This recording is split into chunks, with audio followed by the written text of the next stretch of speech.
사람이 신앙을 잃어버리는 것, 혹은 사람이 악으로 빠져드는 데는 단계나 혹은 과정이 있는 것 같습니다. 처음에는 내가 하나님을 못 보니까 하나님도 나를 못 본다고 생각하며 사는 겁니다. 그러니까 하나님을 못 보니까 하나님도 나를 안 본다고 생각을 하는 거죠. 그 아담과 하와가 범죄한 다음에 한 선택이 뭐냐면 두려워 숨었습니다.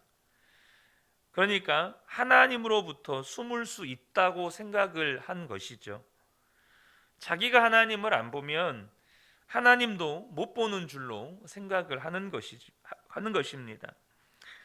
여러분, 우리가 하나님을 믿는다고 하지만 우리가 하나님을 지금 실제로 우리 눈으로 보지 못하기 때문에 하나님도 나를 보지 못하는 줄로 생각하고 은밀한 죄나 혹은 악한 말, 또 거짓말, 분노, 혹은 좌절과 낙심 가운데 사로잡히거나 또 빠져드는 것 아니겠습니까? 하나님을 믿는다고 하지만 그런 어린아이의 상태와 같은 믿음을 가질 때가 있습니다. 내가 하나님 못 보니까 하나님도 나를 못 보신다. 그러나 하나님이 나를 못 보신다 정도가 아니고 하나님이 아예 안 계신다고 생각하는 심각한 상태에 빠져버리는 사람들도 있습니다. 여러분, 예수 믿다가 하나님을 떠나고 정말 하나님은 안 계셔라고 말하는 사람들 주변에서 종종 여러분 우리가 듣거나 보는 경우들이 있잖아요. 그런데 이것이 더 심해지면 이제는 은밀히 악을 행하는 정도가 아니고 그 악을 드러내놓고 저지르면서 악을 자랑하는 사람이 되어버립니다. 오늘 본문에 보면 에돔 사람 이 도액이라고 하는 인물에 대하여서 다윗이 오늘 이 시편 52편을 썼는데요. 바로 그런 악한 사람이 이 악한 사람 도액이라는 인물을 오늘 본문에서 기록을 하고 있습니다. 정말 믿어지지 않을 만큼의 악한 일을 이 도액이 저지르게 됩니다. 먼저 이 도액에 대해서 다윗이 어떻게 이야기를 하는지 1절부터 4절을 잠깐 보겠습니다. 오 용사여, 너는 어찌하여 악한 일을 자랑하느냐? 너는 어찌하여 경건한 사람에게 저지른 악한 일을 쉼없이 자랑하느냐? 너 속임수의 명수야. 너의 혀는 날카로운 칼날처럼 해로운 일만 꾸미는구나. 너는 착한 일보다 악한 일을 더 즐기고 옳은 말보다 거짓말을 더 사랑하는구나. 너 간사한 인간아, 너는 남을 해치는 말이라면 무슨 말이든지 좋아하는구나. 이 에돔 사람 도액은 사울이 다윗에 대한 시기심이 극에 달했을 때, 그래서 이 사울이 다윗을 노골적으로 죽이려고 할 때 다윗이 이제 황급히 도망을 치지 않습니까? 황급히 도망을 치기 때문에 준비가 안 된 상태에서 도망을 치다 보니까 먹을 것 아무것도 없는 겁니다. 그러다 보니까 다윗이 도망치다가 이 제사장들의 마을 이 놉당에 이르게 됩니다. 그곳에서 제사장 아히멜렉의 집에 가게 되는데요. 아히멜렉은 이 다윗이 어떤 형편 때문에 이곳에 왔는지를 전혀 모릅니다. 그런데 다윗이 누굽니까? 사울 왕의 사위이기도 하고 오른팔격의 장수 아니겠습니까? 그러니까 최고의 것을 대접을 해야 되는데 막상 갑자기 오니까 대접할 것이 없어서 하나님께 바쳐졌던 이 진설병을 이 다윗에게 대접을 하게 됩니다. 그런데 이 일을 에돔 사람 도액이 보고 사울 왕에게 잘 보이려고 그것을 고자질합니다. 그런데 고자질할 때 바로 이 아히멜렉이 다윗과 한편이라는 거예요. 그러니까 없는 말을 만들어낸 거죠. 다윗과 한편이라고 딱 그렇게 거짓말을 한 겁니다. 사울 왕이 얼마나 격분했는지 이 아히멜렉과 또 그곳에 사는 모든 제사장들을 다 죽이라고 명령을 내리는데 사울의 부하들 중에 제사장들이 하나님의 종들이잖아요. 그러니까 누구도 그 일을 하려고 하지를 않습니다. 그때 사울이 이 도액에게 가서 죽이라고 명령을 내리는데, 분명히 사울왕은 제사장들만 죽이라고 명령을 내렸는데 도액은 제사장들뿐만 아니라 어린아이들까지 싹 죽여버립니다.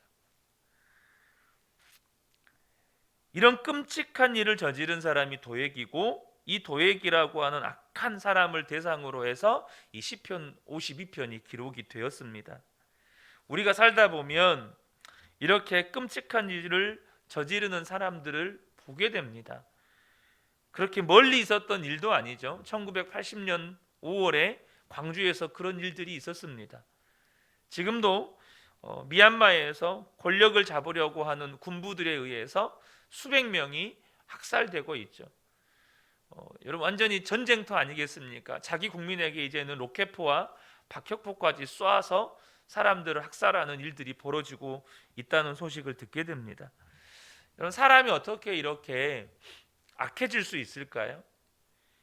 이유는 하나입니다. 하나님을 보지 못하니까, 하나님이 안 계시다고 생각하니까 사람은 악해질 수 있는 겁니다.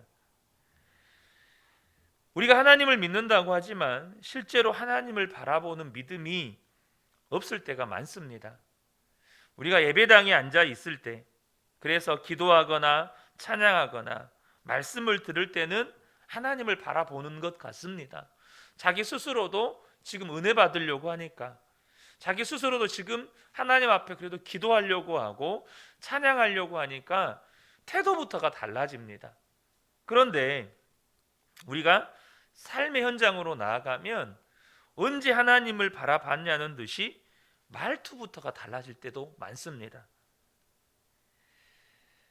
여러분, 이렇게 하나님을 바라보는 눈이 띄어질 때와 하나님을 바라보는 눈이 띄어지지 않을 때, 그러니까 우리가 하나님을 바라보는 시간이 극히 짧아요. 하나님을 바라보는 그 순간이 극히 짧아요. 이런 믿음을 가진 사람에게서 나타나는 대표적인 결과가 악한 사람이 두렵다는 겁니다. 악한 사람을 두려워하게 된다는 거예요.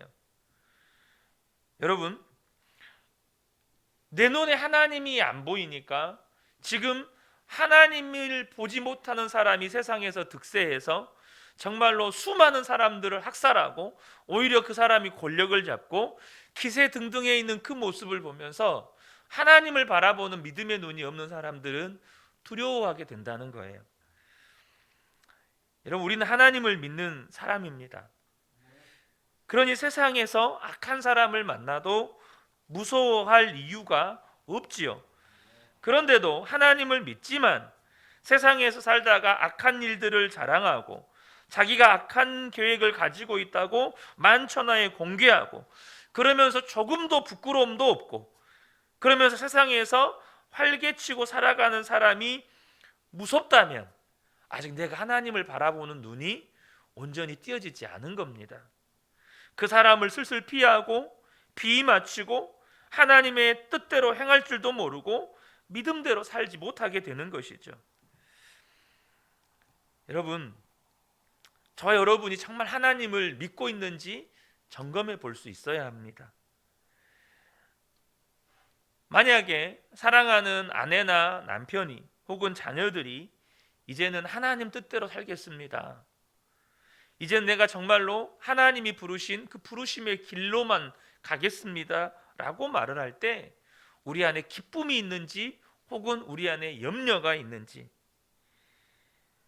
실제로 많은 분들이 자녀들이 그런 이야기를 하면 마음 가운데 염려부터 생깁니다.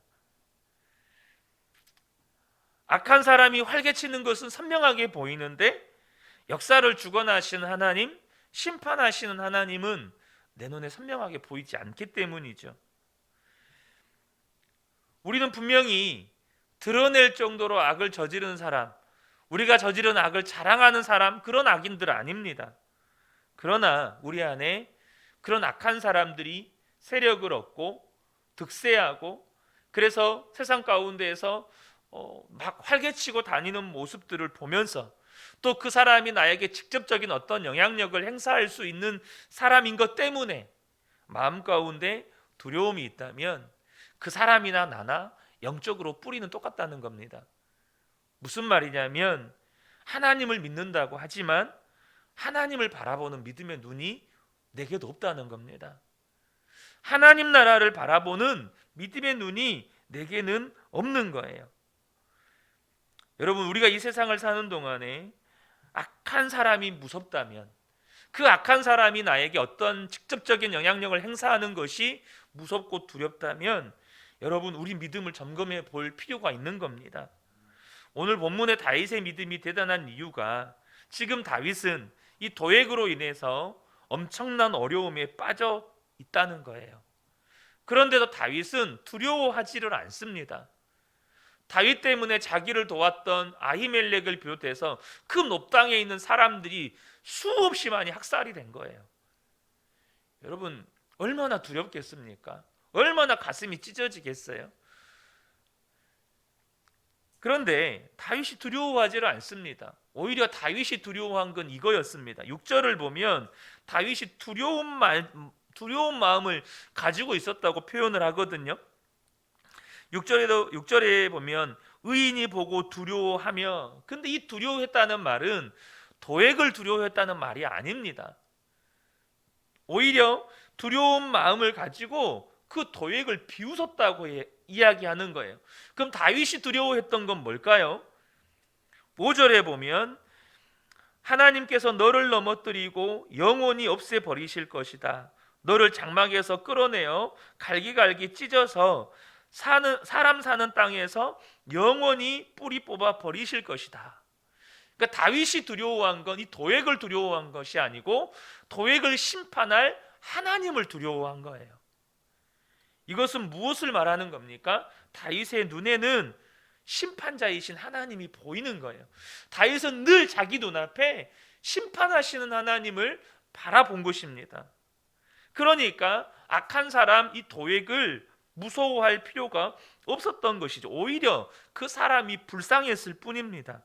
그래서 7절에 그 사람을 향하여서 하는 말이 이것입니다. 7절에 저 사람은 하나님을 자기의 피난처로 삼지 않고 제가 가진 많은 재산만을 의지하며 자기의 폭력으로 힘을 쓰던 자다 할 것이다. 그렇게 하나님께 심판받는 모습을 보면서 저 사람은 자기 힘을 믿고 자기 돈을 믿고 하나님을 무시했던 사람이야, 이렇게 말하게 될 것이라는 거예요. 도액과 같은 사람이 세력을 잡고 판을 치는 세상이지만 여러분, 다윗이 담대하게 8절과 9절에 고백합니다. 그러나 나는 하나님의 집에서 자라는 푸른 잎이 무성한 올리브 나무처럼 언제나 하나님의 한결같은 사랑만 의지하련다. 주님께서 하신 일을 생각하며 주님을 영원히 찬양하렵니다. 주님을 믿는 성도들 앞에서 선하신 주님의 이름을 우러러 기리렵니다. 여러분, 이 고백이 어떻게 들리십니까? 제 안에는 깊은 감동이 있습니다. 사랑하는 성도 여러분, 우리의 삶에, 저와 여러분의 삶에 평안했던 적, 그러니까 평안이란 표현보다 정말로 평탄했던 적, 정말 인생이 내 인생 정말 고속도로다, 인생이 정말 한결같다, 인생이 너무 쉽다, 여러분 이래 본 적이 얼마나 있습니까? 있기는 합니까? 다윗의 인생을 보면 인생이 굴곡이, 이런 굴곡이 없어요. 여러분 너무 잘 알잖아요. 그런데 그 가운데 다윗의 고백을 보면 나는 하나님의 집에 심겨진 푸른 감람나무다. 여러분, 이 고백이 상황 때문에 나옵니까? 믿음 때문에 나옵니까? 여러분, 믿음 때문에 나오는 겁니다. 지금 내 앞에 나와 함께 계시는 그 하나님을 바라보는 그 믿음 때문에 이 고백이 나오는 겁니다. 여러분, 다윗의 상황과 형편이 얼마나 어렵습니까? 다윗이 이런 고백을 할 수 있었던 이유는 그냥 하나님을 믿는 수준이 아니고요, 하나님을 바라보았기 때문입니다. 하나님의 나라를 바라보는 믿음의 눈이 열렸기 때문이에요. 그래서 도액과 같은 사람 때문에 어려움을 당하면서도 오히려 도액이 당할 하나님의 심판이 두렵고 자신을 향하여서는 하나님의 성전에 심기운 푸른 감람나무다라고 고백을 하는 것입니다. 우리가 악한 사람이 세상에서 세력을 얻고 떵떵거리고 그렇게 활개치며 살아갈 때 오히려 정말로 그 세상 속에서 하나님의 뜻을 이루어 가려면 저와 여러분이 하나님을 바라보셔야 합니다. 하나님을 바라보는 믿음의 눈이 열리셔야 돼요. 왜 그저 믿는다라고 말해서는 절대 세상 못 이깁니다. 나는 하나님을 믿어요. 여러분, 믿는다는 게 뭡니까? 지금 하나님이 나와 함께 계심입니다. 그것이 믿어져야 되는 겁니다. 지금 주님이 나와 함께 계시고, 지금 주님이 나를 붙들고 계시고, 지금 주님이 나를 인도하고 계시고, 지금 주님이 눈동자같이 나를 지키고 계시고, 이게 믿어져야 하는 겁니다. 하나님 나라를 바라보는 눈이 띄어질 때 그런 세상 속에서도 두렵지 않고 말씀대로 살아갈 수 있게 되는 겁니다.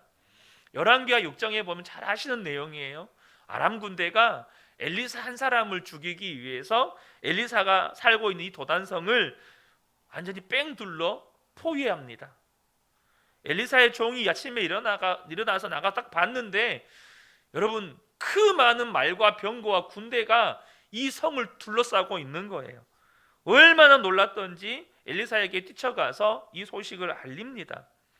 그런데 엘리사는 전혀 동요하지 않고 그 종을 향해서 두려워하지 말라고 해요.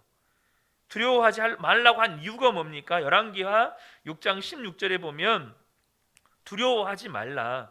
우리와 함께한 자가 그들과 함께한 자보다 많으니라. 어디 있습니까? 아무것도 안 보이는데, 눈에 보이는 거라곤 지금 그 성을 둘러싸고 있는 아람 군대밖에 안 보이는데 어떻게 엘리사는 우리와 함께한 자가 저들보다 많다라고 말할 수 있는 겁니까? 엘리사는 하나님의 나라를 바라보는, 나와 함께 계시는 하나님을 바라보는 믿음의 눈이 띄어진 사람인 것입니다. 그래서 엘리사의 종을 위해서 엘리사가 기도합니다. 6장 17절에 여호와여 원하건대 그의 눈을 열어주옵소서. 그때 하나님께서 그 청년의 눈을 딱 열어주시니까 불말과 불병거가 산에 가득하여 엘리사를 둘렀더라. 그제서야, 눈이 열리니까 그제서야 엘리사를 둘러싼 그 하나님 나라의 군대와 병거와 말들이 보이는 겁니다. 여러분, 우리와 함께 계신 하나님이 세상의 악한 자들보다 강하십니다. 이것을 바라보는 믿음의 눈이 열릴 때 세상에서 득세하여, 단지 득세한 정도가 아니라 그 득세함으로 인하여서 악한 계획을 세우고 그 악한 일을 오히려 자랑하고 그것이 직접적으로 나에게 어떤 위해를 끼치는 그런 상황 가운데서도 도리어 그 사람을 심판하실 하나님이 두렵고 그 하나님이 두렵기 때문에 그 사람이 불쌍하고 오히려 나는 그 가운데에서 심각한 피해를 입었다 할지라도 도리어 나는 하나님 나라에 심겨진 푸른 감람나무입니다. 나는 주님을 자랑하고 주님을 찬양하렵니다. 여러분, 저와 여러분이 그런 믿음의 눈을 열어달라고 기도하셔야 합니다. 여러분, 믿으려고 노력하는 것이 아니라 믿어져야 하는 거예요. 우리의 육신의 눈이 바라보는 것과 믿음의 눈이 바라보는 영적 세계는 달라도 너무 다릅니다. 우리의 눈이 열려 볼 수만 있게 된다면 여러분, 두려울 일이 없게 되는 겁니다. 사랑하는 성도 여러분, 처음에는요, 믿고 산다는 것이 어려울 수 있어요. 왜냐하면 체험이 없으니까. 눈에 보이지 않는 예수님을 믿는다는 게 얼마나 황당한 이야기입니까? 그러나 하나님의 약속을 믿고 예수님이 내 안에 계시다, 이거 하나님 말씀이니까 그 말씀을 믿고 그 믿음의 눈을 들어서 주님을 바라보려고 우리가 애써야 합니다. 아침에 눈을 떴을 때, 우리가 식사를 할 때, 사람들을 만날 때, 길을 걸어갈 때도 무슨 일을 하든지 주님이 나와 함께 계신다, 내 생각 속에 주님을 두려고 하셔야 돼요. 우리가 말씀을 의지해서 항상 주님을 마음에 생각하려고 하셔야 돼요. 그러면 주님께서 나를 간절히 찾는 자가 나를 만날 것이다 라고 말씀하셨잖아요. 그러면 믿음이 옵니다. 주님이 믿음을 부어주셔요. 우리가 믿으려고 애쓰는 것과 그냥 믿어지는 건 다른 거예요. 하늘과 땅 차이입니다. 그래서 믿어지게 되면, 하나님이 나와 함께 계시는 것이 믿어지게 되면 그때서야 비로소 눈이 열렸다고 하는 겁니다. 눈이 열어지고 그렇게 믿어지는 역사가 일어나면 주님의 뜻이 깨달아져요. 주님이 기뻐하시는 것, 주님이 싫어하시는 것, 처음에는 혼란스러울 수 있어요. 그런데요, 점점점 분명해져요. 그때 주님의 음성을 들었다고 하는 겁니다. 영적인 귀가 열린 거예요. 주님이 기뻐하시는 것이 분별이 돼요. 주님이 싫어하시는 것이 분별이 돼요.